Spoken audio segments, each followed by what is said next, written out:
Hello friends, welcome to the success केंद्र। Friends, आज इस वीडियो में हम लोग 67th बीपीएससी पीटी री एग्ज़ाम 2022 को जो 30 सितंबर को होना है फ्रेंड्स, उसके लिए दृष्टि आईएएस का मॉडल टेस्ट हम लोग कवर करेंगे। इससे पहले देखिए, मैंने आपको एक टेस्ट कवर करा दिया था और यह इम्पॉर्टेंट क्वेश्चन है। काफ़ी चांसेस हैं कि इसमें से कुछ प्रश्न हो सकता है कि आपके एग्ज़ाम में देखने को मिले। पूरा 150 प्रश्न है, वीडियो को पूरा देखिएगा। और इससे पहले वाला अगर आपने मॉडल टेस्ट नहीं देखा है तो उसको देख लीजिएगा, लिंक आपको डिस्क्रिप्शन बॉक्स में मिल जाएगा। तो चलिए बिना देरी किए हुए सेशन आज के स्टार्ट करते हैं। पहले प्लीज़ वीडियो को लाइक कर दीजिए और जब सेशन समाप्त होगा तो इसको शेयर भी जरूर कर दीजिए। फ्रेंड्स, आज के सेशन का पहला प्रश्न पढ़ेंगे कि ऐहोल शिलालेख निम्नलिखित में से किस शासक से संबंधित था। अगर आपको आंसर पता है तो आप आंसर कमेंट बॉक्स में देकर के बताते चलिएगा। ध्यान दीजिए फ्रेंड्स, ऐहोल शिलालेख जो है यह पुलकेशिन द्वितीय से संबंधित है। ऐहोल शिलालेख के लेखक कौन है? तो रवि कीर्ति हैं। इसको भी आप निश्चित रूप से ध्यान रखेंगे। पुलकेशिन द्वितीय जो था ये चालुक्य वातापी वंश का सबसे प्रतापी शासक था। राजधानी जो थी इस वंश की राजधानी वातापी थी।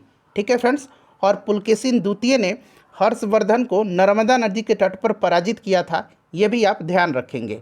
चलिए, वीडियो को लास्ट में आप सभी लोग अपना अपना स्कोर जरूर कमेंट करके बताइएगा।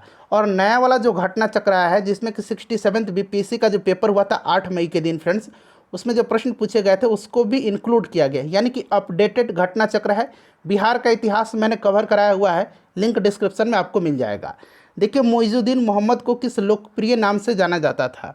तो देखिए, मोइजुद्दीन मोहम्मद, जिसको कि मोहम्मद गोरी के नाम से जाना जाता था। मोहम्मद गोरी जो था इसने भारत पर पहला आक्रमण जो है 1175 ईस्वी में इसने मुल्तान के विरुद्ध किया था, मुल्तान के विरुद्ध। ठीक है, दूसरा आक्रमण 1178 ईस्वी में इसने पाटन गुजरात पर किया था और उस समय वहाँ का जो शासक था भीम द्वितीय था, जिसने मोहम्मद गोरी को बुरी तरह पराजित किया था। तो ये सब आप ध्यान रखेंगे। ठीक है, राइट आंसर इसका क्या हो जाएगा? ऑप्शन नंबर सी हो जाएगा। चलिए आगे बढ़ेंगे कि फ्रांसिस्को द अल्मेड़ा कौन था। फ्रांसिस्को द अल्मेड़ा जो था यह 1505 ईस्वी में, ध्यान रखेंगे 1505 ईस्वी में यह फ्रांसिस्को द अल्मेड़ा भारत में प्रथम पुर्तगाली वायसराय बन करके आया। तो देखिए, राइट आंसर इसका हो जाएगा भारत में पुर्तगालियों का पहला गवर्नर। ऑप्शन नंबर ए इसका करेक्ट आंसर हो जाएगा। और इसने ब्लू वाटर पॉलिसी को लागू किया था, ध्यान रखेंगे। और देखिए, यह एक यात्री नहीं था।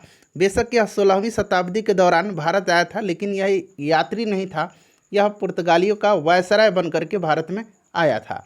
ऑप्शन नंबर ए इसका राइट आंसर हो जाएगा। उसके बाद देखिएगा कि चंपा निम्नलिखित में से किस महाजनपद की राजधानी थी। टोटल 16 महाजनपद हैं, इसको ध्यान रखेंगे। अच्छा, कितने महाजनपद जो हैं ये बिहार में आते थे? तो बिहार में 3 महाजनपद हैं, इसको भी आप निश्चित रूप से ध्यान रखेंगे। चंपा जो थी ये अंग महाजनपद की राजधानी थी।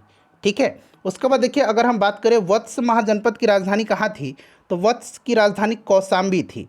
अवंती की राजधानी जो थी ये उज्जैन या माहिष्मती थी। और कौशल की राजधानी श्रावस्ती थी। चलिए आगे बढ़ेंगे कि निम्नलिखित में से कौन मध्य पाषाणकालीन स्थल नहीं है। तो यहाँ पर आप देखेंगे ये जो सभी के सभी दिए गए हैं फ्रेंड्स, ये सभी मध्य पाषाणकालीन स्थल हैं। यहाँ पर देखिएगा बीरभानपुर जो है यह फ्रेंड्स पश्चिम बंगाल में है। उसके बाद लंगनाज जो है यह गुजरात में।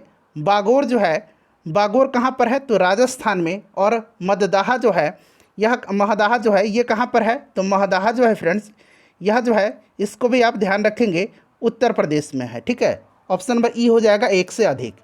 उसके बाद देखिए, निम्नलिखित में से कौन एक हड़प्पाई स्थल नहीं है। तो इसमें से सभी के सभी जो हैं उपरोक्त सभी स्थल सिंधु घाटी सभ्यता के भाग हैं, इसीलिए ऑप्शन नंबर ई जो होगा इसका एक से अधिक राइट आंसर हो जाएगा। उसके बाद देखिए, दर्शन के किस मत के अनुसार ज्ञान के अर्जन के माध्यम से मोक्ष प्राप्त किया जा सकता है। तो इसका राइट आंसर क्या हो जाएगा? राइट आंसर इसका न्याय दर्शन हो जाएगा। ठीक है, न्याय दर्शन हो जाएगा, ध्यान रखेंगे इसको। चलिए, अच्छा न्याय दर्शन के प्रतिपादक कौन थे, ज़रा आप मुझे कमेंट करके बताइएगा। ठीक है, चलिए उसके बाद नेक्स्ट क्वेश्चन करेंगे कि पाइका विद्रोह कब हुआ था। देखिए, पाइका विद्रोह जो है यह उड़ीसा में हुआ था। और कब हुआ था? तो 1817 से लेकर के 1825 के दरमियान यह हुआ था और बक्सी जगबंधु के नेतृत्व में हुआ था। यहाँ पर देखिए 1817 दिया गया है। नेक्स्ट क्वेश्चन है फ्रेंड्स कि 1857 के विद्रोह को किसके द्वारा एक साजिश कहा गया था। तो यह साजिश कहा था किसने? तो जेम्स आउटरम और डब्ल्यू टेलर ने। Option number B right answer इसका हो जाएगा। नेक्स्ट है कि भारत में पहली जूट मिल किस वर्ष स्थापित की गई थी। तो ध्यान दीजिएगा, the first jute mill was established at Rishra. कहाँ पर? रिसरो। यहाँ मैं लिख देता हूँ, first jute mill was established at Rishra on the river Hooghly near Kolkata in year 1855। तो यहाँ पर देखिएगा 1855 दिया गया है। चलिए नेक्स्ट करेंगे कि निम्नलिखित में से सही मिलान का चयन करना है। तो यहाँ पर देखेंगे सही मिलान जो दिया गया है इसमें से कौन सा दिया गया है। तो फ्रेंड्स यहाँ पर ध्यान देंगे, जो सही मिलान जो दिया गया है ऑप्शन नंबर ए दिया गया है। ठीक है, लॉर्ड रीडिंग, इसी के समय चौरा चोरी की घटना हुई थी 5 फरवरी 1922 को। उसके बाद देखिए मुस्लिम लीग की स्थापना यह कब हुई थी। तो मुस्लिम लीग की स्थापना जो है यह 1906 में हुई थी और उस समय लॉर्ड मिंटो था। ठीक है, लॉर्ड मिंटो द्वितीय। उसके बाद देखिए पूना पैक्ट जो है, पूना पैक्ट जो हुई थी यह किसके शासनकाल के उस समय वायसराय कौन था। तो फ्रेंड्स लॉर्ड वेलिंगटन था। 1932 में पूना पैक्ट हुआ था। और क्रिप्स मिशन यह आया था लॉर्ड लिथगो के समय। तो पूछा गया है सही मिलान, तो ऑप्शन नंबर ए हो जाएगा। उसके बाद देखिए भारत श्रमजीवी पत्रिका के संपादक कौन थे। तो देखिए इस पत्रिका के संपादक थे Shashipad Banerjee. Option number C हो जाएगा इसका राइट आंसर। ठीक है, चलिए नेक्स्ट क्वेश्चन करेंगे कि धर्मट का युद्ध किसके बीच लड़ा गया था। देखिए धर्मट का जो युद्ध हुआ था यह हुआ था 1658 में। 1658 में धर्मट का युद्ध हुआ था और यह औरंगजेब और दारा सिकोह के बीच हुआ था। तो राइट आंसर इसका ऑप्शन नंबर सी हो जाएगा, औरंगजेब और दारा सिकोह के बीच धर्मट का युद्ध लड़ा गया था।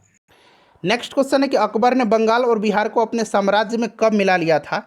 तो फ्रेंड्स अकबर ने 1576 से 1580 के दौरान बिहार को मुनीब खान और मुजफ्फर खान के हाथों में रखा था। और देखिए 1576 में जो है इसने बंगाल और बिहार को अपने साम्राज्य में मिला लिया था। चलिए नेक्स्ट क्वेश्चन करेंगे कि निम्नलिखित में से कौन सा युद्ध पहले घटित हुआ था। देखिए खानवा का जो युद्ध हुआ था ये 1527 में हुआ था और यही सबसे पहले हुआ था। उसके बाद देखिए घाघरा का जो युद्ध है यह 1529 में हुआ था। ठीक है, और कन्नौज का जो युद्ध है ये 1539 में हुआ था। और चौसा का जो युद्ध है चौसा का युद्ध 1539 में हुआ था और कन्नौज का जो युद्ध है यह आपका हुआ था 1540 में। ठीक है, तो राइट आंसर इसका ऑप्शन नंबर ए हो जाएगा, खानवा का युद्ध जो कि 1527 में हुआ था बाबर और राणा सांगा के मध्य में। चलिए आगे बढ़ेंगे कि औरंगजेब के आदेश पर किस सिख गुरु को फांसी दी गई थी। तो औरंगजेब ने सिखों के जो 9वें गुरु थे गुरु तेग बहादुर, उन्हीं को फांसी दिलवाया था। ऑप्शन नंबर ए हो जाएगा राइट आंसर। किसी भी प्रश्न में अगर आपको डाउट है तो प्रश्न संख्या लिख करके आप कमेंट करेंगे। देखिए जवाबित संबंधित थे, तो जवाबित जो थे यह संबंधित थे राज्य कानून से।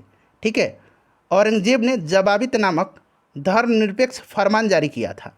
क्लियर, चलिए आगे बढ़ेंगे। राइट आंसर इसका राज्य कानून से। तुकाराम किस शासक के समकालीन थे। तुकाराम जो थे ये संत तुकाराम शिवाजी, मुगल बादशाह जहांगीर और शाहजहां के समकालीन थे। क्लियर, राइट आंसर इसका 1 से अधिक हो जाएगा। नेक्स्ट क्वेश्चन करेंगे कि ब्रिटिश संसद के लिए चुने जाने वाले पहले भारतीय कौन थे। तो दादा भाई नौरोजी थे, जो लिबरल पार्टी से ब्रिटिश संसद के सदस्य बनने वाले पहले भारतीय थे। दादा भाई नौरोजी को भारत के ग्रैंड ओल्ड मैन के रूप में भी जाना जाता है। उनकी पुस्तक poverty and un British rule in India है, याद रखेंगे। ठीक है, चलिए दादा भाई नौरोजी हो जाएगा। उसके बाद देखिएगा कि बिहार के चंपारण आंदोलन से कौन संबंधित थे। तो चंपारण आंदोलन 1917 में हुआ था, आपको याद होगा। और देखिए फ्रेंड्स बिहार के चंपारण आंदोलन के जो महत्वपूर्ण नेता थे डॉक्टर राजेंद्र प्रसाद थे, मजहरुल हक, महादेव देसाई, नरहरि पारेख, रामनवमी प्रसाद। उसके बाद देखिएगा जेवी कृपलानी, ब्रज किशोर प्रसाद। तो 1 से अधिक राइट आंसर इसका हो जाएगा। नेक्स्ट क्वेश्चन है कि पटना के गोलघर का निर्माण किसके शासनकाल के दौरान पूरा हुआ था। तो फ्रेंड्स यह हुआ था लॉर्ड कर्नवालिस के समय में। क्लियर, अच्छा इसका वास्तुकार कौन था। तो कैप्टन जॉन गार्स्टिन था। कैप्टन जॉन गार्स्टिन जो था इसका वास्तुकार था, याद रखेंगे। पटना में गोलघर है और इसका निर्माण किया गया था अनाज के भंडारण के लिए। चलिए आगे बढ़ेंगे। निम्नलिखित में से गलत जोड़ा इसमें से चुनना है। तो देखिए जो मराठा परिवार के प्रमुख रूप से उभरे थे वे बड़ौदा के गायकवाड़ थे, तो ये सही दिया गया है। उसके बाद देखिए नागपुर के भोसले थे। तो भोसले जो थे ये पूना के नहीं नागपुर के थे। इंदौर के होलकर थे, ग्वालियर के सिंधिया थे, ये भी सही दिया गया है। और पूना के पेशवा थे। तो यहाँ पर देखिए भोसले जो थे ये नागपुर के थे, ये जो है गलत दिया गया है। आगे बढ़ेंगे कि बाबू कुंवर सिंह के अंतिम युद्ध किस अंग्रेज कैप्टन के खिलाफ लड़ा था इन्होंने। तो इन्होंने कैप्टन ली ग्रांट के साथ अपना आखिरी युद्ध लड़ा था। ठीक है, ध्यान रखेंगे captain Legrand, option number A right answer इसका हो जाएगा। उसके बाद देखिए इन्होंने जो है कैप्टन और बहुत सारे मेजर जैसे कि major Dyer, brigadier Douglas, captain Legrand, इन सब के साथ लड़ाई लड़ी थी। अंतिम युद्ध पूछा गया है तो लीग्रांड हो जाएगा। उसके बाद देखिए अगस्त 1918 ईस्वी में बम्बई के कांग्रेस की एक विशेष सत्र हुआ था, उसकी अध्यक्षता किसने किया था? देखिए ध्यान रखेंगे अगस्त 1918 में बम्बई में कांग्रेस का विशेष अधिवेशन हुआ था और देखिए इसकी अध्यक्षता जो है किसने किया था? तो इसकी अध्यक्षता किया था सैयद हसन इमाम ने। ऑप्शन नंबर इसका डी करेक्ट आंसर हो जाएगा, सैयद हसन इमाम ने। और देखिए इसी अधिवेशन में कांग्रेस का दूसरा विभाजन हुआ था, इसको भी ध्यान रखिएगा। पहला विभाजन कब हुआ था? तो पहला विभाजन जो है यह आपका कब हुआ था? तो फ्रेंड्स यह हुआ था 1907 के सूरत अधिवेशन में। ठीक है, चलिए अगला प्रश्न देखिए। उसके बाद देखिएगा कि बिहार के किस जिले में सविनय अवज्ञा आंदोलन के दौरान जेल में कैदी नग्न हड़ताल पर चले गए थे? तो देखिए ये नंगी हड़ताल जो हुआ था ये कहाँ पर हुआ था? तो ये छपरा जेल में हुआ था। राइट आंसर इसका ऑप्शन नंबर सी हो जाएगा। अच्छा पूछा जाता है कि नग्न हड़ताल जो है छपरा में किस आंदोलन के दौरान हुआ था? तो ये भी आपको याद रखना है, सविनय अवज्ञा आंदोलन के दौरान। अगला प्रश्न है कि निम्नलिखित में से किसने सोम प्रकाश समाचार पत्र का शुरुआत किया था? तो सोम प्रकाश ईश्वर चंद्र विद्यासागर ने किया था। उसके बाद देखिए गाजी मलिक किस वंश का संस्थापक था? गाजी मलिक या तुगलक गाजी गियासुद्दीन के नाम से भी इसको जाना जाता है, इसने तुगलक वंश की स्थापना किया था। अच्छा ये जो तुगलक वंश का संस्थापक था गियासुद्दीन तुगलक, नहरों का निर्माण करवाने वाला यह प्रथम शासक था।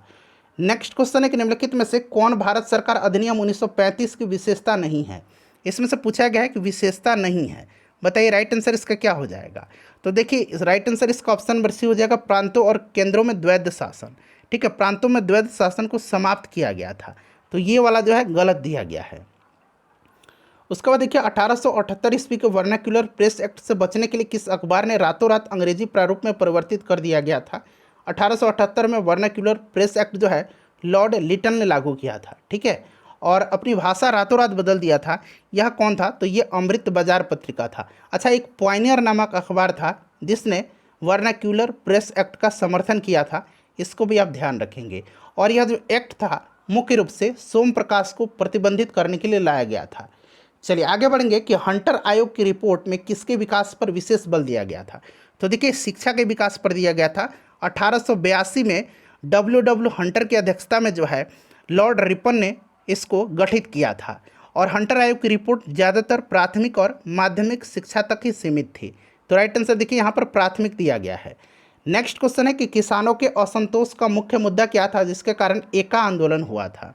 तो देखिए 1921 के अंत में संयुक्त प्रांत के कुछ जिले जैसे कि हरदोई, बहराइच, सीतापुर में किसान असंतोष उभरा था और इसमें जो मुद्दे थे ये उच्च किराया, राजस्व वसूली के प्रभारी ठेकेदारों का उत्पीड़न और शेयर लगान प्रथा था। तो एक से अधिक राइट आंसर हो जाएगा। देखिए यहाँ पर शेयर लगान, राजस्व संग्रह के प्रभारी ठेकेदारों द्वारा उत्पीड़न और उच्च लगान, एक से अधिक इसका राइट आंसर हो जाएगा।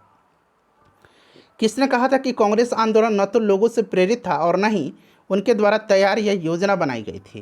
तो इसका करेक्ट आंसर क्या हो जाएगा? लाला लाजपत राय, ऑप्शन नंबर ए जो होगा राइट आंसर हो जाएगा। ठीक है, चलिए नेक्स्ट क्वेश्चन है कि 1940 में शुरू हुए व्यक्तिगत सत्याग्रह के दौरान बिहार में दूसरे सत्याग्रही के रूप में श्री कृष्ण सिंह का अनुसरण किसने किया था? अच्छा बिहार में व्यक्तिगत सत्याग्रह के पहले सत्याग्रही श्री कृष्ण सिंह थे, यहाँ पर मेंशन किया गया है।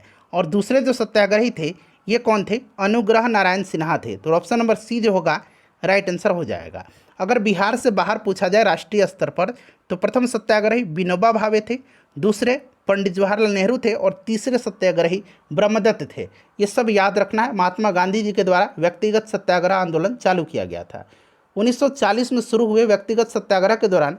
वही क्वेश्चन है, फिर से रिपीट हो गया है, अनुग्रह नारायण सिन्हा राइट आंसर हो जाएगा। देखिए पृथक बिहार आंदोलन के उद्भव से कौन संबंधित था? तो देखिए फ्रेंड्स अलग प्रांत जो है बिहार को बनाने के लिए एक आंदोलन की शुरुआत का श्रेय डॉक्टर सच्चिदानंद सिन्हा और महेश नारायण को दिया जाता है।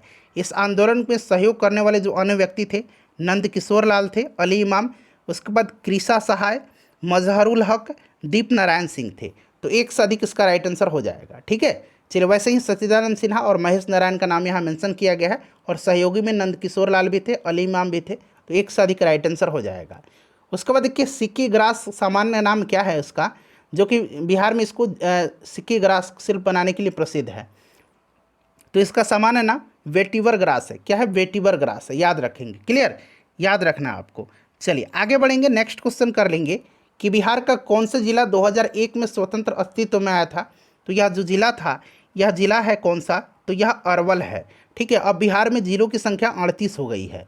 चलिए नेक्स्ट क्वेश्चन करेंगे। अगला प्रश्न है कि किस कंपनी को जुलाई 2021 में भारत में स्पुतनिक वैक्सीन के निर्माण के लिए ड्रग्स कंट्रोलर जनरल से लाइसेंस प्राप्त हुआ है?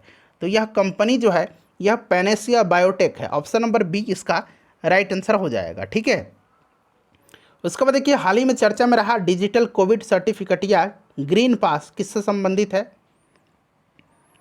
तो यह संबंधित है यूरोपीय संघ से। Option number D right answer हो जाएगा। ठीक है, चलिए नेक्स्ट क्वेश्चन कर लेंगे, और इसका उद्देश्य महामारी के दौरान मुक्त आवाजाही को सुविधाजनक बनाना है। उसके बाद देखिए भूमध्यसागरीय जलवायु विश्व के निम्नलिखित में से किस क्षेत्र में पाई जाती है?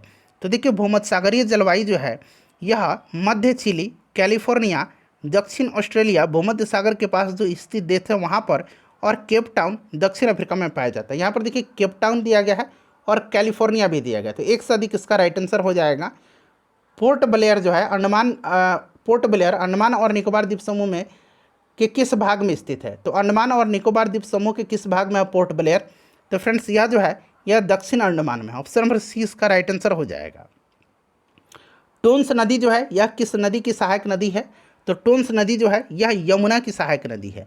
किसकी है फ्रेंड्स? यमुना की सहायक नदी है। ठीक है, याद रखेंगे यह यमुना की सबसे बड़ी सहायक नदी है।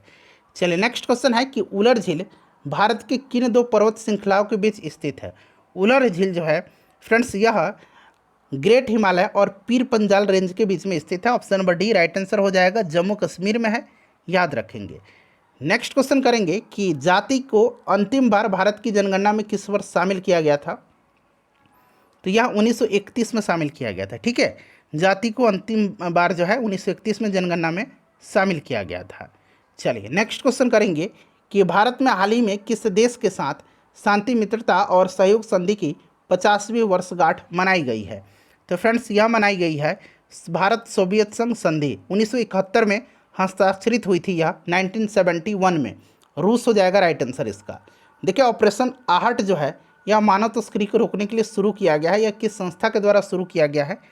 तो फ्रेंड्स यह शुरू किसके द्वारा किया गया है? यह किया गया है आरपीएफ के द्वारा। ठीक है, आरपीएफ के द्वारा, रेलवे सुरक्षा बल के द्वारा किया गया है शुरू ऑपरेशन हाउट। चलिए नेक्स्ट क्वेश्चन करेंगे कि किगाली संशोधन संबंधित है। तो किगाली संशोधन जो है यह HFC जो गैस है इसकी खपत और उत्पादन को धीरे धीरे कम करने के लिए एक अंतर्राष्ट्रीय समझौता है। तो यहाँ पर देखिए HFCS गैस है, हाइड्रोफ्लोरोकार्बन। उसके बाद देखिए 2011 की जनगणना रिपोर्ट के अनुसार बिहार में अनुसूचित जनजाति, यहाँ जनजाति लिखा गया है, कि संख्या का प्रतिशत जो है लगभग कितना है? तो फ्रेंड्स ये जो प्रतिशत है यह कितना है? तो 1.3% है। वहीं अगर अनुसूचित जाति पूछता है, यहाँ तो जनजाति पूछा है, अगर जाति पूछता तो ये 15.9% हो जाता है, इसको भी ध्यान रखेंगे। उसके बाद देखिए रीगा किस देश की राजधानी है? रीगा जो है ये लातविया की राजधानी है। ठीक है, option number C right answer हो जाएगा, रीगा लातविया की राजधानी है। चलो उसके बाद देखिए निम्नलिखित में से कौन सी ठंडी महासागरीय धारा है? देखिए गिनी धारा जो है, गिनी धारा यह अटलांटिक महासागर की गर्म जल धारा है। लेब्राडोर जो है यह अटलांटिक महासागर की ठंडी जल धारा है। हम्बोल्ट धारा जो है यह प्रशांत महासागर की ठंडी जल धारा है। और अग्लुहास जो है यह हिंद महासागर की गर्म जल धारा है। तो एक से अधिक राइट आंसर हो जाएगा। इसमें से लेब्राडोर जो है और हम्बोल्ट जो है ये ठंडी जल धारा है।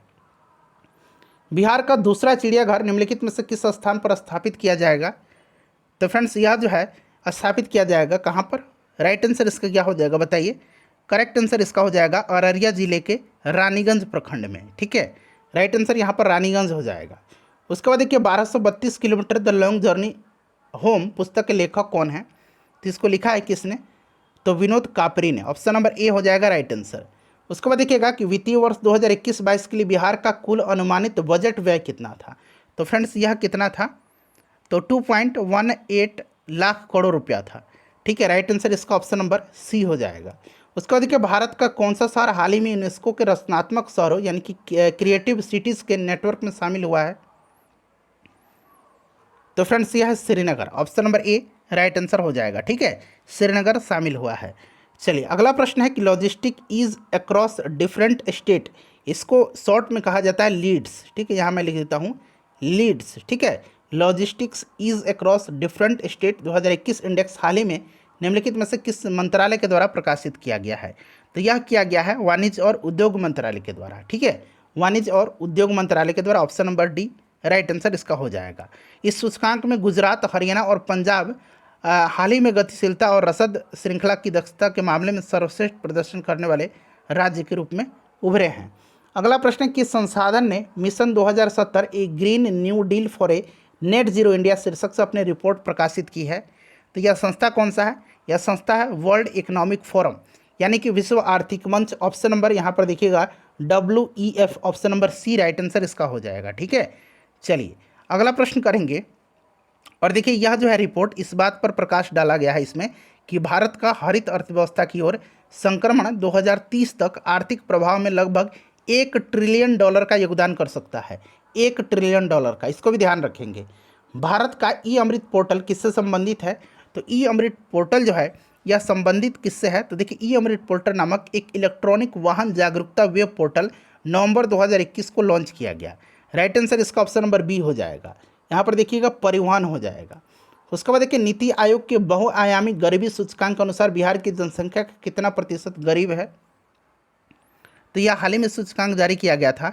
राइट आंसर इसका 51.9% हो जाएगा। ठीक है, इसके बाद झारखंड का है 42.16%, उत्तर प्रदेश का 37.79%, ये सब याद रखेंगे। क्लियर। केरल, गोवा, सिक्किम, तमिलनाडु और पंजाब ने पूरे भारत में सबसे कम गरीबी दर्ज की है। चलिए नेक्स्ट क्वेश्चन करेंगे। अगला प्रश्न है कि निम्नलिखित में से किस राज्य ने ISFR 2021 के आंकड़ों के अनुसार वन क्षेत्र में सबसे अधिक वृद्धि दिखाई है? बताइए राइट आंसर इसका क्या हो जाएगा? भारतीय वन सर्वेक्षण का जो द्विवार्षिक रिपोर्ट आता है, ठीक है, जिसको कि हम लोग फॉरेस्ट सर्वे रिपोर्ट कहते हैं, इसमें right answer option number D हो जाएगा, आंध्र प्रदेश ने। ठीक है, इसको आप ध्यान रखेंगे। चलिए अगला प्रश्न है कि किस पंचवर्षीय योजना के दौरान भारत विश्व व्यापार संगठन यानी कि WTO का सदस्य बना था? तो स्टार्टिंग में ही बना था जब स्थापना हुआ था 1995 में, उसी समय। और उस समय जो है 8वीं पंचवर्षीय योजना चल रही थी। चूँकि 8वीं का जो कार्यकाल था ये 1992 से 1997 तक था, तो इसी के दौरान हुई थी। Option number B right answer हो जाएगा। निम्नलिखित स्थानों का उनकी स्थापना के संबंध में सही मिलान करना है। तो देखिए RBI की स्थापना जो है 1935 में हुई थी, ये गलत है। और यहाँ पर देखिएगा RRB, ठीक है, RRB ये क्या है बताइए? तो देखिए पहला जो है क्षेत्रीय ग्रामीण बैंक है, 1975 में इसका स्थापना हुई थी। नाबार्ड 1982 में हुई थी और LIC की 1956 में हुई थी। तो option number D right answer हो जाएगा इसका। चलिए नेक्स्ट क्वेश्चन करेंगे कि 2020 में विश्व में प्राकृतिक गैस का शीर्ष उत्पादक देश कौन था? तो यह जो देश था यह कौन सा है फ्रेंड्स? यह USA है। ठीक है, USA है। दूसरे स्थान पर रसिया है, तीसरे स्थान पर जो है ईरान है। चलिए इसको भी ध्यान रखेंगे। अगला प्रश्न करेंगे कि प्लासी की लड़ाई किस मुगल सम्राट के शासनकाल में हुई थी? तो यह 1757 में हुई थी और उस समय शासक था मुगल शासक आलमगीर द्वितीय। ठीक है, आलमगीर द्वितीय, जिसका कार्यकाल 1754 से 1759 तक रहा था। तो आलमगीर द्वितीय हो जाएगा ऑप्शन नंबर इसका ए जो होगा करेक्ट आंसर हो जाएगा। ठीक है, इसको आप ध्यान रखेंगे। चलिए नेक्स्ट क्वेश्चन करेंगे आलमगीर द्वितीय।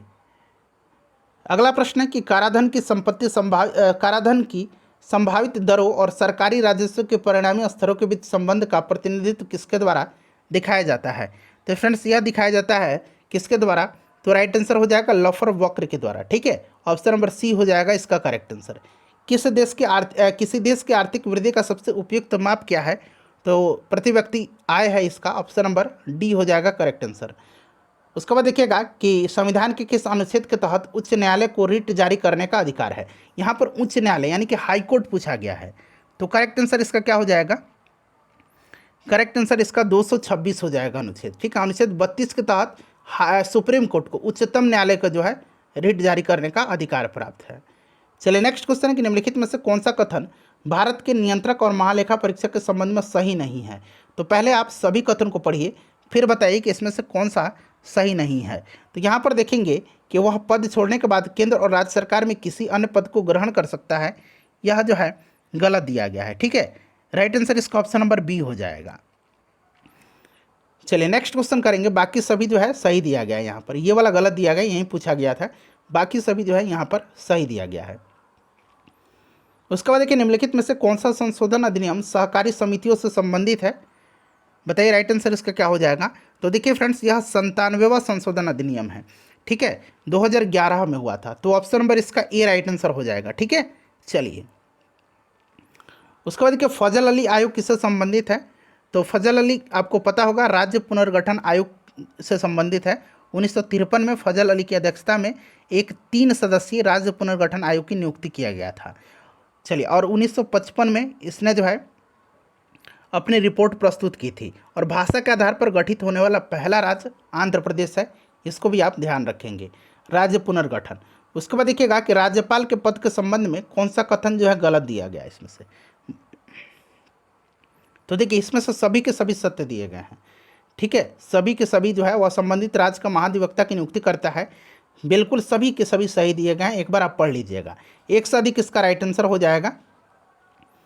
चलिए अगला प्रश्न है कि सिक्किम किस वर्ष भारतीय संघ का पूर्ण राज्य बना था।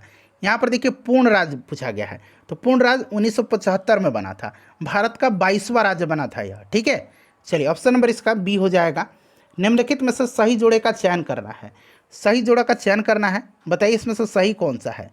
तो यहाँ पर देखिएगा आम आदमी पार्टी और यहाँ पर देखेंगे डीएमके, ये राष्ट्रीय पार्टी नहीं है, ये दोनों राज्य स्तरीय पार्टी हैं। तो ए और बी जो होगा ये सही जोड़ा नहीं दिया गया है।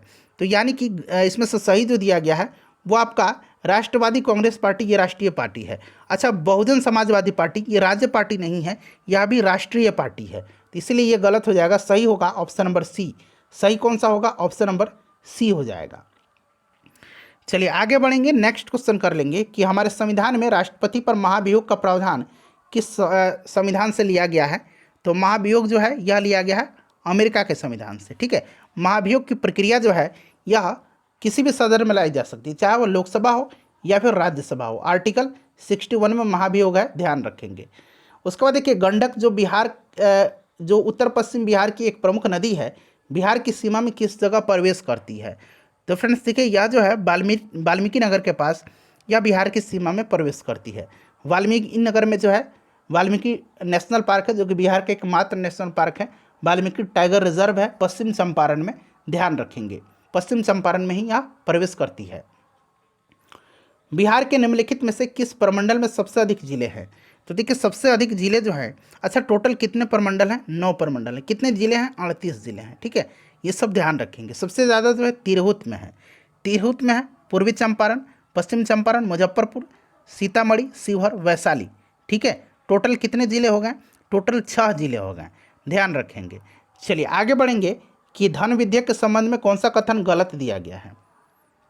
तो यहाँ पर देखिएगा, इसे लोकसभा के किसी भी सदस्य के द्वारा पेश किया जा सकता है। देखिए धन विधेयक केवल लोकसभा में पेश किया जाता है और इसे केवल एक मंत्री ही पेश कर सकता है। ठीक है, ऑप्शन नंबर बी गलत दिया गया है, बाकी सभी सही दिया गया है। एक बार पढ़ लीजिए सभी स्टेटमेंट को। चलिए आगे बढ़ेंगे कि वंदे मातरम गीत सबसे पहले कांग्रेस के किस अधिवेशन में गाया गया था, किस वर्ष गाया गया था। तो आपको पता है कि कोलकाता अधिवेशन में गाया गया था, 1896 में हुआ था। ठीक है, चलिए राइट आंसर इसका क्या हो जाएगा, 1896। नेक्स्ट क्वेश्चन करेंगे कि संसद के पास संविधान के किस अनुच्छेद के तहत नागरिकता के अधिग्रहण और समाप्ति के संबंध में कोई प्रावधान करने की शक्ति है। तो यह अनुच्छेद कौन सा है, अनुच्छेद 11 है। अनुच्छेद 11 है, याद रखेंगे। ठीक है, चलिए अनुच्छेद 5 से लेकर के 11 तक में नागरिकता का प्रावधान है, संविधान के भाग 2 में। नेक्स्ट क्वेश्चन है कि उदयपुर वन्यजीव अभयारण्य बिहार के किस जिले में है। तो यह पश्चिम चंपारण जिले में है, ये इंपॉर्टेंट है, ध्यान रखना है आपको। उसके बाद देखिए मैला आंचल नामक जो है एक हिंदी उपन्यास किसके द्वारा लिखा गया है। तो ये फणीश्वर नाथ रेणु का है मैला आंचल। अगला है कि आर्थिक रूप से 19वीं शताब्दी में भारत में ब्रिटिश शासन के परिणामों में से एक था। तो ये क्या हो जाएगा, भारतीय कृषि का व्यावसायीकरण, ऑप्शन नंबर ए हो जाएगा राइट आंसर। ठीक है, चलिए उसके बाद देखिए कोल विद्रोह का नेतृत्व निम्नलिखित में से किसके द्वारा किया गया था। कोल विद्रोह का नेतृत्व बुद्धो भगत ने किया था। ठीक है, छोटा नागपुर क्षेत्र में हुआ था 1831-32 में बुधु भगत हो जाएगा, ऑप्शन नंबर डी हो जाएगा करेक्ट आंसर। उसके बाद देखिए निम्नलिखित में से कौन सा यौगिक क्षार के रूप में प्रयोग नहीं किया जा सकता है। तो यह जो यौगिक है यह यौगिक कौन सा है, तो नाइट्रोजन हाइड्रोक्साइड है। कौन सा है, नाइट्रोजन हाइड्रोक्साइड है, ध्यान रखेंगे, ठीक है। चलिए अगला प्रश्न करेंगे, प्रयोग नहीं किया जा सकता है, यही पूछा गया है। चलिए नेक्स्ट क्वेश्चन करेंगे।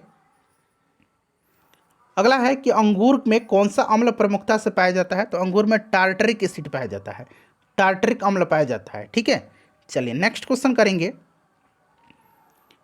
कि निम्न में से फोटोकेमिकल स्मोक का घटक है जो गर्म, शुष्क और खिली धूप वाली जलवायु में होता है। तो देखिए फ्रेंड्स, प्रकाश रासायनिक स्मॉग एक प्रकार का स्मॉग होता है जो जब उत्पन्न होता है जब सूर्य से परावैंगनी प्रकाश वातावरण में नाइट्रोजन ऑक्साइड के साथ प्रतिक्रिया करती है, ठीक है। देखिए फोटोकेमिकल स्मॉग में नाइट्रोजन, ओजोन, उसके बाद सल्फर डाइऑक्साइड ये सब होते हैं। तो देखिए एक से अधिक इसका राइट आंसर हो जाएगा, ठीक है। चलिए नेक्स्ट क्वेश्चन करेंगे कि विद्युत धारा का ऊष्मीय प्रभाव प्रतिरोध धारा और समय पर निर्भर करता है। इसमें धारा को दुगुना करने पर ऊष्मा कितनी होगी। धारा को दुगुना करने पर जो है ऊष्मा कितनी होगी, यह आपसे पूछा गया है। तो धारा को दुगुना करने पर ऊष्मा जो है यह चौगुनी हो जाएगी।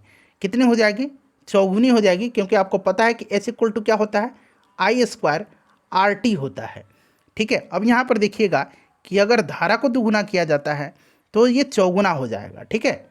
चलिए तो ऊष्मा कितनी हो जाएगी, चौगुनी हो जाएगी, ऑप्शन नंबर सी हो जाएगा। उसके बाद देखिएगा कि हे फीवर एक एलर्जी प्रतिक्रिया है जो निम्न में से किसके कारण होता है। तो देखिए हे फीवर जो है यह होता है किसके कारण, तो यह पराग, धूल कण, इन सब के कारण होता है। तो यहाँ पर देखिए पराग दिया गया है। अगला प्रश्न कि निम्नलिखित में से किस हार्मोन का मानव शरीर में रक्तचाप प्रबंधन में भूमिका होती है। तो यह कौन सा, वैसोप्रिन है, ठीक है। वैसोप्रिन जिसे एंटी डायूरेटिक हार्मोन भी कहा जाता है, एंटी डायूरेटिक हार्मोन कहा जाता है, और यह पिट्यूटरी ग्लैंड यानी कि पीयूष ग्रंथि से संश्लेषित होता है। क्लियर, इसको ध्यान रखेंगे। चलिए आगे बढ़ेंगे कि कोबाल्ट किस विटामिन में पाया जाता है। तो विटामिन B12 में जो है कोबाल्ट पाया जाता है। साइनोकोबालामिन इसका रासायनिक नाम होता है। उसके बाद देखिएगा निम्नलिखित में से किस कोशिका अंग को आत्मघाती थैली कहा जाता है। तो देखिए लाइजोसोम को जो है कोशिका की आत्महत्या की थैली कहा जाता है, लाइजोसोम, ठीक है, याद रखेंगे। चलिए उसके बाद देखिएगा कि फोटो इलेक्ट्रिक प्रभाव का उपयोग निम्नलिखित में से किस में होता है। तो राइट आंसर इसका क्या हो जाएगा, फोटो इलेक्ट्रिक प्रभाव का उपयोग उपयुक्त जितने भी दिए गए हैं सभी में किया जाता है, इसीलिए एक से अधिक इसका राइट आंसर हो जाएगा। उसके बाद देखिए मीथेन, इसका फॉर्मूला दिया गया। मीथेन को मार्स गैस भी कहा जाता है। किस प्रकार का आबंध होता है। तो फ्रेंड्स इसमें जो होता है इसमें सहसंयोजक आबंध होता है, ऑप्शन नंबर इसका ए जो होगा राइट आंसर हो जाएगा, ठीक है। चलिए सहसंयोजक बंध होता है। उसके बाद देखिएगा कि उपकरणों और रूपांतरित ऊर्जा के लिए गलत जोड़े का चयन करें। तो यहाँ पर देखिएगा उपरोक्त में से सभी मिलान जो दिए गए हैं सभी के सभी सही दिए गए, ठीक है। माइक्रोफोन ध्वनि को विद्युत में, बैटरी रासायनिक विद्युत में, डायनामो यांत्रिक को विद्युत में, सितार यांत्रिक को ध्वनि में। तो एक से अधिक इसका राइट आंसर हो जाएगा। उसके बाद देखिएगा कि 155 डिग्री फ़ारेनहाइट का मान सेल्सियस में बताना है। फॉर्मूला आपको पता है C/5 इक्वल टू F-32/9 होता है। अब यहाँ पर फ़ारेनहाइट को आप पुट कर दीजिएगा और यहाँ से आप C फाइंड आउट कर लीजिए। राइट आंसर इसका मैं बता देता हूँ 68.3 डिग्री सेंटीग्रेड हो जाएगा।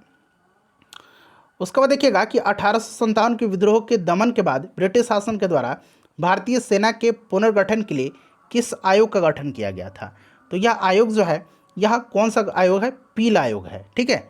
चलिए पील आयोग है, इसके बारे में थोड़ा सा आप सुन लीजिए। देखिए फ्रेंड्स, इस आयोग की सिफारिशों में यह निर्णय लिया गया कि भारतीय सेना में विभिन्न राष्ट्रीयताओं और जातियों को शामिल किया जाना चाहिए और एक सामान्य नियम द्वारा प्रत्येक रेजिमेंट के माध्यम से दस्ता गठित किया जाना चाहिए। राइट आंसर इसका पील कमीशन हो जाएगा, ऑप्शन नंबर डी। चलिए आगे बढ़ेंगे, अगला प्रश्न करेंगे। नेक्स्ट क्वेश्चन है कि दक्षिण अफ्रीका में अपने लंबे प्रवास के बाद महात्मा गांधी जी भारत कब आए थे। अच्छा फ्रेंड्स, इन्होंने 1901 में जो है देश का दौरा किया था और पहली बार इन्होंने कोलकाता अधिवेशन में हिस्सा भी लिया था 1901 में, और फिर ये वापस चले गए थे। और वापस लंबे प्रवास के बाद ये कब आए थे, तो 9 जनवरी 1915 को, 9 जनवरी को जो है प्रवासी भारतीय दिवस मनाया जाता है। इस बात को भी आप ध्यान रखेंगे। उसके बाद नेक्स्ट क्वेश्चन करेंगे, 96 नंबर है कि निम्नलिखित में से किस सिख गुरु ने आदि ग्रंथ का संकलन किया था। तो देखिए आदि ग्रंथ का संकलन जो है यह किसने किया था, तो गुरु अर्जुन देव ने किया था। ये सिखों के कौन से गुरु थे, तो सिखों के ये 5वें गुरु थे, गुरु अर्जुन देव। चलिए नेक्स्ट क्वेश्चन है हमारा कि निम्नलिखित में से किस नेता को गांधी जी ने अपना राजनीतिक गुरु माना था। तो ये आपको पता होगा, इसका आंसर मैं चाहता हूँ कि आप कमेंट करके मुझे बताएं। चलिए आगे बढ़ेंगे कि वर्नाक्यूलर प्रेस एक्ट पारित किया गया था। थोड़ी देर पहले मैंने बताया था 1878 में लॉर्ड लिटन ने पारित किया था इसको, ठीक है।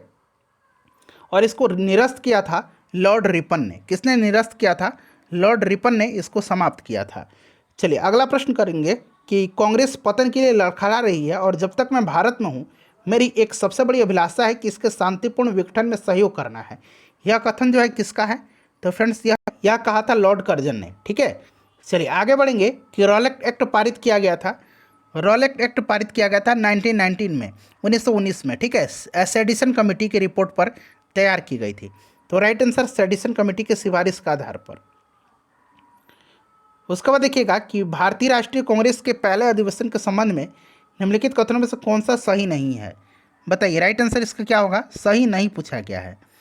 तो यहाँ पर आप देखेंगे कि 1885 में बॉम्बे में आयोजित हुआ था, सही है। एओ हिम इसके अध्यक्ष थे, वहीं डब्ल्यू.सी. बनर्जी महासचिव, ये गलत दिया गया है।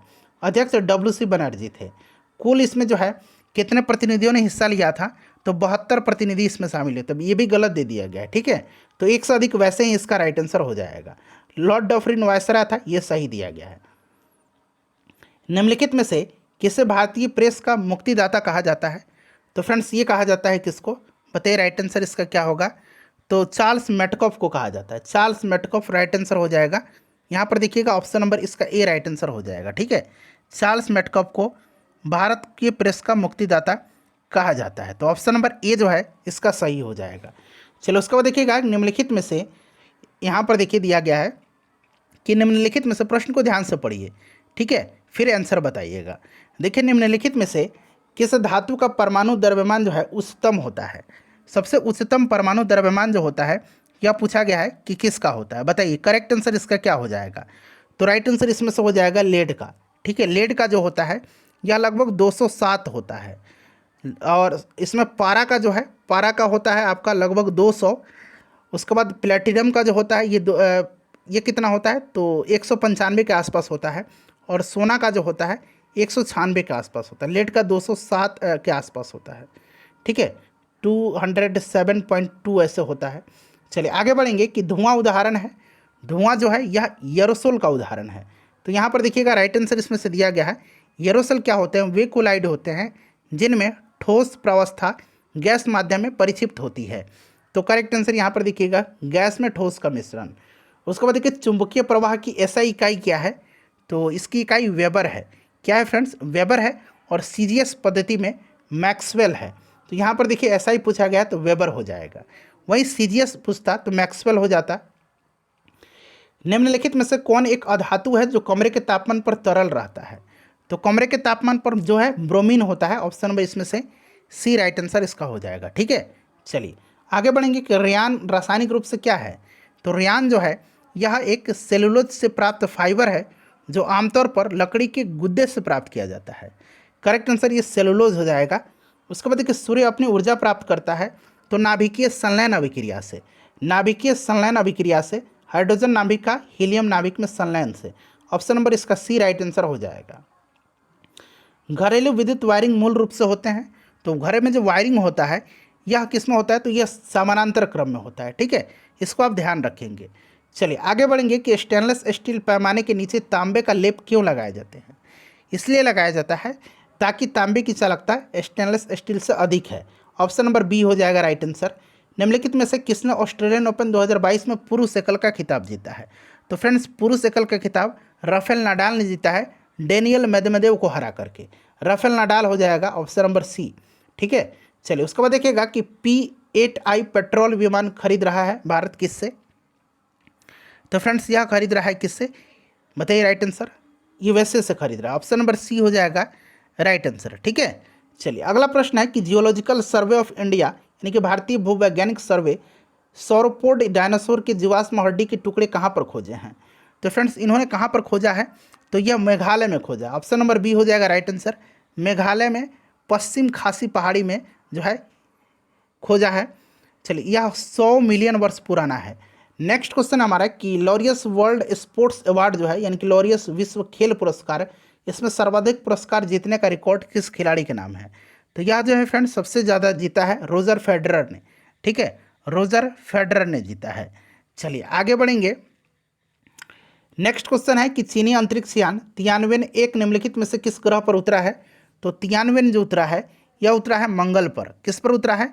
मंगल पर उतरा है। इसको आप ध्यान रखेंगे। चलिए, राइट आंसर इसका क्या हो जाएगा? मंगल हो जाएगा। उसके बाद देखिए, अंतर्राष्ट्रीय नर्स दिवस जो है कब मनाया जाता है? तो यह प्रत्येक वर्ष 12 मई के दिन मनाया जाता है। ठीक है, 12 मई के दिन मनाया जाता है और इसी दिन फ्लोरेंस नाइटिंगेल का जन्मदिन है, इसीलिए मनाया जाता है। चलिए नेक्स्ट क्वेश्चन करेंगे कि अल अस्का मस्जिद निम्नलिखित में से किस देश में है? तो फ्रेंड्स यह जो मस्जिद है यह यरूशलेम में है, इजराइल में है। Right answer option number C हो जाएगा। नेक्स्ट क्वेश्चन है, बहुत लोगों की ये बात पसंद नहीं आएगी, मैंने इजराइल बता दिया, इजराइल होगा। महेंद्रगिरी को किस राज्य सरकार द्वारा नए बायोस्फीयर रिजर्व के रूप में प्रस्तावित किया गया है? तो राइट आंसर इसका ओडिशा हो जाएगा। ठीक है, ओडिशा हो जाएगा इसका राइट आंसर। चलिए अगला प्रश्न है कि 2021 ग्लोबल जेंडर गैप इंडेक्स में भारत का रैंक कितना है? तो यह जो रिपोर्ट है WEF यानी कि वर्ल्ड इकोनॉमिक फोरम, विश्व आर्थिक मंच के द्वारा जारी किया जाता है और 140वें नंबर पर भारत है। ठीक है, याद रखेंगे 2021 वाला रिपोर्ट में। चलिए आगे बढ़ेंगे, नेक्स्ट क्वेश्चन कर लेंगे। हाँ, अगला प्रश्न है हमारा कि PM स्वनिधि योजना किस मंत्रालय द्वारा लागू की गई है? तो यह लागू की गई है आवासन और शहरी मामलों के मंत्रालय के द्वारा। ऑप्शन नंबर सी हो जाएगा राइट आंसर इसका। ठीक है, चलिए नेक्स्ट क्वेश्चन करेंगे कि संकल्प से सिद्धि किसके द्वारा शुरू की गई है? तो यह शुरू की गई है किसके द्वारा फ्रेंड्स, बताइए राइट आंसर। यह की गई है जनजातीय सहकारी विपणन विकास संघ के द्वारा यानी कि ट्राइफेड के द्वारा। ऑप्शन नंबर इसका बी हो जाएगा राइट आंसर। अगला प्रश्न है कि विश्व का सबसे ऊंचा चिनाब ब्रिज निम्नलिखित में से किसका भाग है? तो याद रखेंगे दुनिया के सबसे ऊंचे रेलवे पुल चिनाब ब्रिज आर्क क्लोजर पूरा किया गया हाल ही में। ठीक है, और यह पुल उधमनगर श्रीनगर बारमूला रिंग लिंक परियोजना का एक हिस्सा है। तो राइट आंसर यहाँ देखिए उधमपुर श्रीनगर बारमूला रेल लिंक परियोजना का भाग है। नेक्स्ट क्वेश्चन है कि न्यायमूर्ति NV रमन्ना भारत के किस क्रम के मुख्य न्यायाधीश नियुक्त किए गए हैं? तो फ्रेंड्स यह भारत के 48वें मुख्य न्यायाधीश हैं। क्रम पूछा जाता है, याद रखेंगे। उसके बाद देखिएगा कि भारत H2 गठबंधन, यहाँ पर H2 यानी कि IH2, ठीक है, IH2A यानी कि H2 हाइड्रोजन हो गया, तो इंडिया हाइड्रोजन अलायंस इसको कहा जाता है, इंडिया हाइड्रोजन अलायंस। ठीक है, तो हाइड्रोजन प्रौद्योगिकी हो जाएगा। टोक्यो पैरालंपिक 2020 में पुरुषों की ऊंची कूद में कांस्य पदक जीतने वाले शरद कुमार बिहार के किस जिले से हैं? तो यह मुजफ्फरपुर से। ये क्वेश्चन थोड़ा सा इंपॉर्टेंट है, ध्यान रखेंगे। उसके बाद देखिए बिहार का भागलपुर जिला निम्नलिखित में से किस खनिज के लिए प्रसिद्ध है? तो भागलपुर जो है ये फायर किले के लिए प्रसिद्ध है। ऑप्शन नंबर इसका बी राइट आंसर हो जाएगा। ठीक है, चलिए उसके बाद देखिए मुख्यमंत्री नीतीश कुमार ने निम्नलिखित में से किस जिले में बिहार के दूसरे रोपवे का उद्घाटन किया है? तो इसका करेक्ट आंसर हो जाएगा बांका में। ठीक है, बांका जिले के मंदार पर्वत पर किया है, याद रखेंगे। चलिए आगे बढ़ेंगे, नेक्स्ट क्वेश्चन कर लेंगे। अगला प्रश्न है कि राजगीर में आयोजित 6ठे अंतर्राष्ट्रीय धर्मधर सम्मेलन का उद्घाटन जो है किसने किया है? तो उपराष्ट्रपति वेंकैया नायडू जी ने किया। राइट आंसर ऑप्शन नंबर यहाँ पर देखिएगा और बी दिया गया है। उसके बाद अगला प्रश्न है कि बिहार के किस मिशन को गवर्नेंस को बढ़ावा देने के लिए प्रतिष्ठित स्कॉच गवर्नेंस गोल्ड अवार्ड से सम्मानित किया गया है? तो फ्रेंड्स यह कौन सा है? यह है बिहार प्रशासनिक सुधार मिशन को। ठीक है, बिहार प्रशासनिक सुधार मिशन को। ऑप्शन नंबर इसका ए हो जाएगा राइट आंसर। अगला प्रश्न हमारा कि जल शक्ति मंत्रालय और आवासन एवं शहरी मामलों के मंत्रालय ने river cities alliance RCA launch किया है। ठीक है, बिहार के कितने शहरों में इसे शामिल किया गया है? बताइए राइट आंसर इसका क्या हो जाएगा? तो ये आपका 4 हो जाएगा। ठीक है, 4 शहर कौन कौन से हैं? तो पटना, बेगूसराय, मुंगेर और भागलपुर शामिल है, इसको याद रखेंगे। ठीक है, देश को टोटल 30 जो है शहर हैं, जिसमें से बिहार के 4 शहर शामिल किए गए हैं।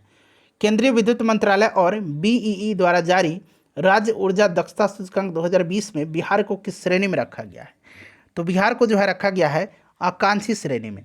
ठीक है, आकांक्षी श्रेणी में इसको रखा गया है। ऑप्शन नंबर ए हो जाएगा राइट आंसर।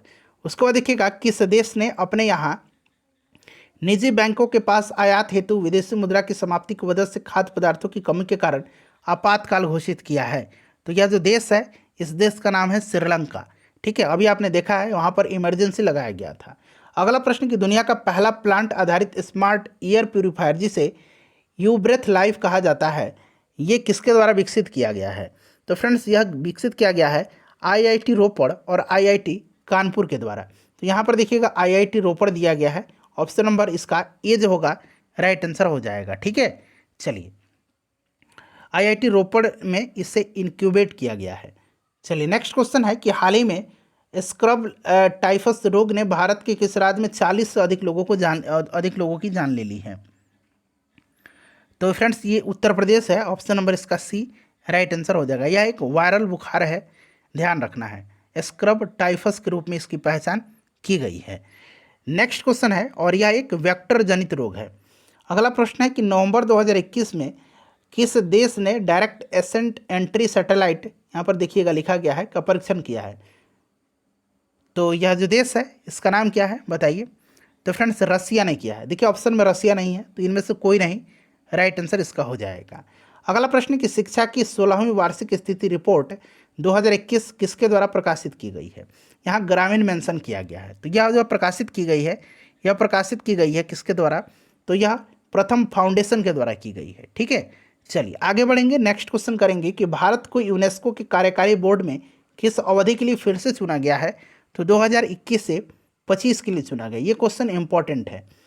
उसके बाद देखिए सेबी के अध्यक्ष, तो देखिए फ्रेंड्स, वर्तमान में माधुरी पुरी बुच जो है भारतीय प्रतिभूति एवं विनिमय बोर्ड यानी कि सेबी का अध्यक्ष हैं।